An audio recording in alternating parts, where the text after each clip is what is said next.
All right, his name was Josh. He was 28 years old at the time. He was a young-looking 28. And he was working in the Treasury Department. And while he had been working in the Treasury Department, turns out he was keeping a diary. Several members of this committee have commented on my personal diary, and, if I might, I'd like to make one brief point about it. I started keeping this diary nearly 6 years ago.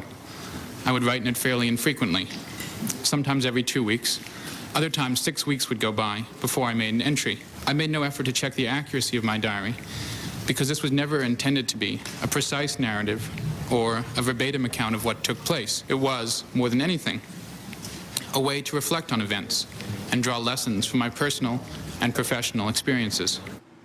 So there he is, 28 years old, testifying to Congress, not because he had done anything particularly suspect or worrying, just turns out Congress heard that he had a diary and they decided they wanted to read it. Mr. Steiner, I want to start with you, and I want to start with the diary that you kept, which I think is an important document that we have before us. Senator, as I said in my opening statement, I think I used my diary as an opportunity to reflect back on events, but its primary purpose, I think, was to try to draw lessons from my personal and professional experiences. Now, yes, would you pull the microphone just a little closer, Mr. Steiner?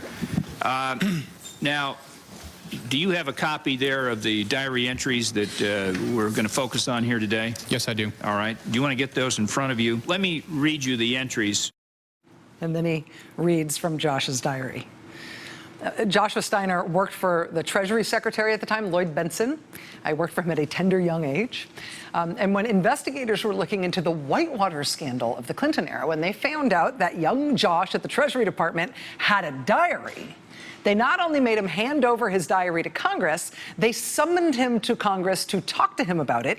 They read him his diary entries during televised hearings, and they made visual aids summarizing, and look, excerpts from Joshua Steiner's diary. They made big placard visual aids explaining what Josh had dear diaried in the winter of 1994 about the long hours he was working in big bad Washington, D.C. The Whitewater investigation went on forever. Joshua Steiner was not a bad guy in that investigation or in any other way, and he didn't get in any trouble.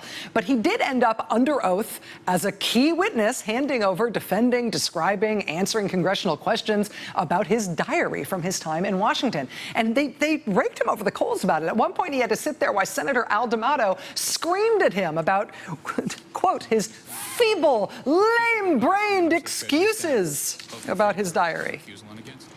So that was during the Whitewater scandal back in 1994. Today, Axios reported that White House spokesman Sean Spicer from the Trump administration also kept kind of a diary. At least he kept copious notes in multiple notebooks during his time in the White House. Quote, former colleagues of Sean Spicer tell Axios that he filled notebook after notebook during meetings at the Republican National Committee, later at the Trump campaign, and then at the White House. Spicer was so well known for his copious notes that underlings joked about him writing a tell-all. Quote, Sean documented everything. Axios continued, quote, that surprised some officials of previous White Houses who said that because of past investigations, they intentionally took as few notes as possible whenever they worked in the West Wing. Last night, the Washington Post and the New York Times reported that Robert Mueller's special counsel investigation looking into the Trump-Russia issue had made 13 different requests for information to the White House. 2 of the 13 are very specific demands about Sean Spicer. Sean Spicer-related demands for documents from the White House. Reportedly, the Mueller investigation has asked for documents from the White House concerning Sean Spicer's comments that he made on May 3rd at the White House, which is when the president was apparently gearing up to fire James Comey. The Mueller investigation has also asked for White House documentation about comments made by Sean Spicer about the Comey firing on May 9th, which was the day that Comey was in fact fired by the president.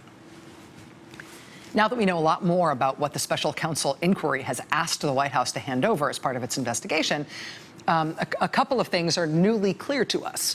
One is that the Mueller investigation is definitely not only looking at events that just happened during the campaign, they're also looking at a lot of things that happened while President Trump has been in office as president. And stick a pin in that, because that may end up being quite legally important and quite financially important, not just for the president, but for a lot of people around him. This new information about the Mueller inquiry has also made clear that there are a lot of people in the White House who should definitely have their own lawyers by now. Their own lawyers representing them specifically on the Russia matter, not least of whom is Sean Spicer. I mean, as far as we know, Sean Spicer has no lawyer representing him on Russia matters, which was remarkable enough before we found out that he has copious diaries from his time serving in the White House. And I know Sean Spicer is no 28-year-old, wide-eyed, anonymous, innocent Treasury employee who's getting chewed up by the Senate and winning the sympathy of everybody who watches. But there is an emerging clarity here about who in this White House, who in Trump world, has a shell, right? Who has a defense, and who's like a turtle pulled out of its shell, left to fend for itself.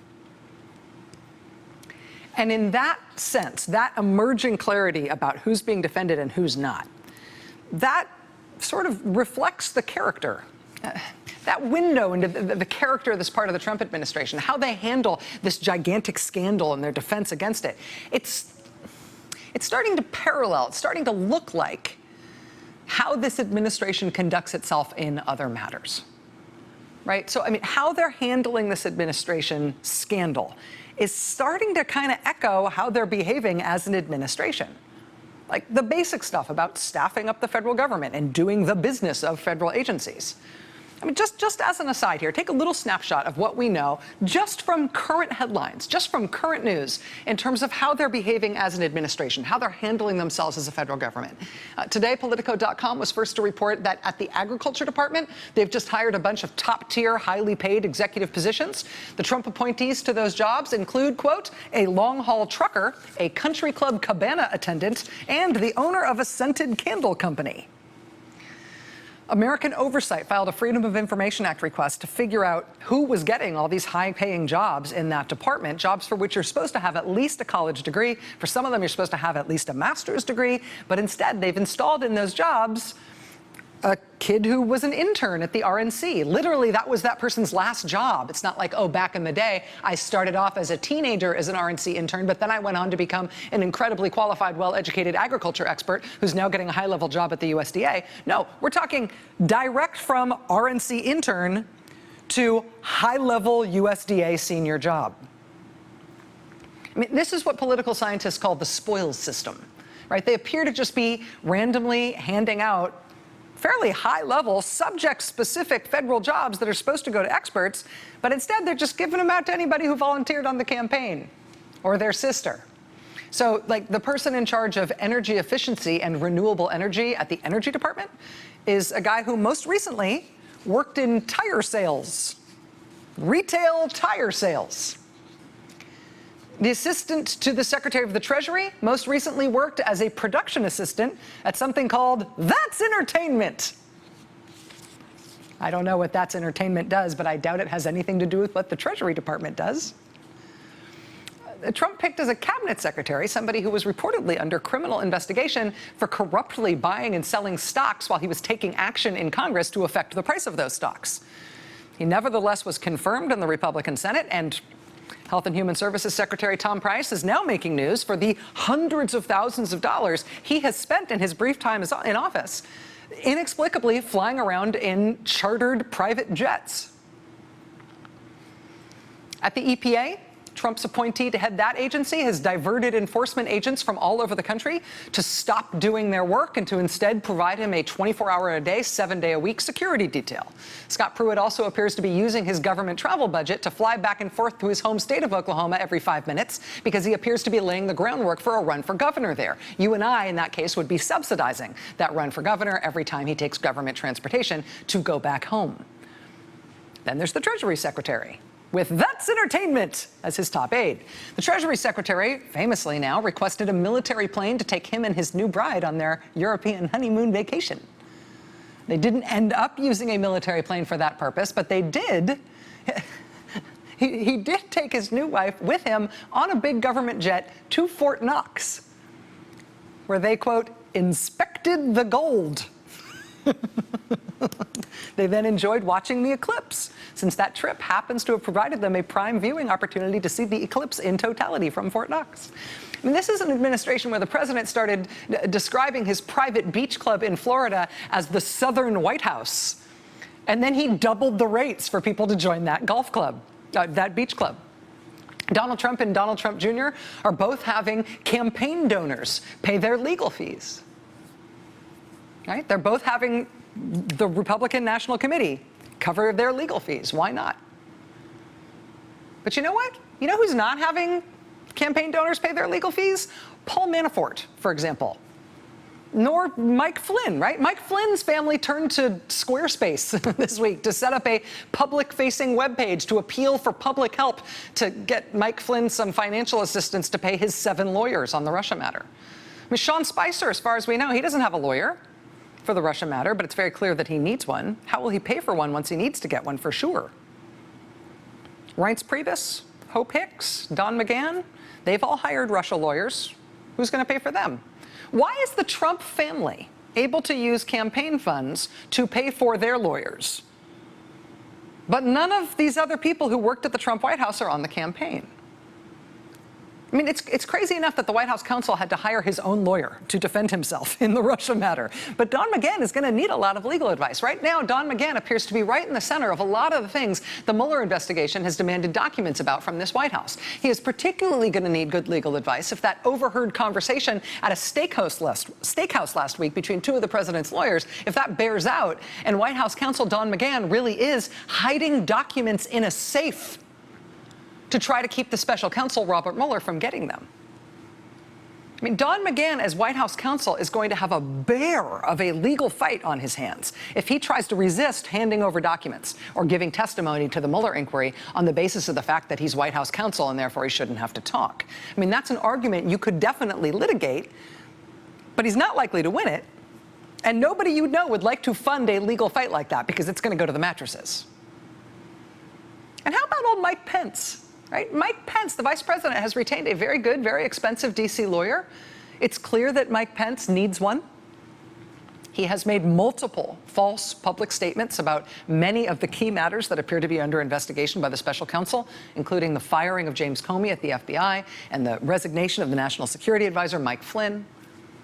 When Vice President Mike Pence took the unusual step of setting up his political action committee very early in this new administration, it was initially floated that he could use that PAC to raise money for his own legal defense, for his own legal fees. Team Pence apparently changed their minds about that once they started getting press inquiries about it. They now say that Pence's PAC will not pay for his legal fees. But who will?